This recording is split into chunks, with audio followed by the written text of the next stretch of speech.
Hello everyone, কেমন আছো তোমরা সবাই? আজ আমি তোমাদের সঙ্গে আমার প্রিয় একটি রেসিপি শেয়ার করবো যেটা ঝটপট তৈরি হয়ে যায়। প্রথমে কড়ার মধ্যে সর্ষের তেল গরম করে দিয়ে দিচ্ছি শুকনো লঙ্কা। শুকনো লঙ্কাটা ভেজে নেওয়ার পর এর মধ্যে দিয়ে দিচ্ছি ছোটো ছোটো করে কেটে নেওয়া আলু, আর সঙ্গে দিয়ে দিচ্ছি লবণ আর হলুদ। লবণ আর হলুদ দিয়ে আলুটাকে খুব ভালোভাবে ভেজে নিতে হবে। তারপর আমি এর মধ্যে দিয়ে দিচ্ছি পাকা মিঠুলি। কাঁচা মিঠুলি তো অনেকেই পছন্দ করে, আমার আবার কাঁচা মিঠুলির তুলনায় পাকা মিঠুলিটা বেশি ভালো লাগে। এর মধ্যে দিয়ে দিলাম অল্প একটু লবণ দিয়ে ভালোভাবে ভেজে নেব।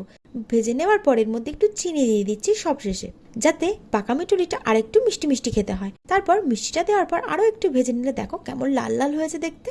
তো এখানে আমার পাকা মিঠুলি ভাজা তো রেডি হয়ে গেছে। এবার এটাকে খেয়ে দেখতে হবে খেতে কেমন হয়েছে। তো চলো তাহলে খেয়ে দেখা যাক। খেতে কিন্তু দুর্দান্ত হয়েছে। তোমরা কারা কারা এই পাকা মিঠুলি ভাজা খেতে পছন্দ করো আমাকে কমেন্টে অবশ্যই জানিও। রেসিপিটা কেমন লাগলো অবশ্যই জানিও। আর ছেড়ে যাওয়ার আগে লাইক আর চ্যানেলটাকে সাবস্ক্রাইব করতে একদম ভুলো না।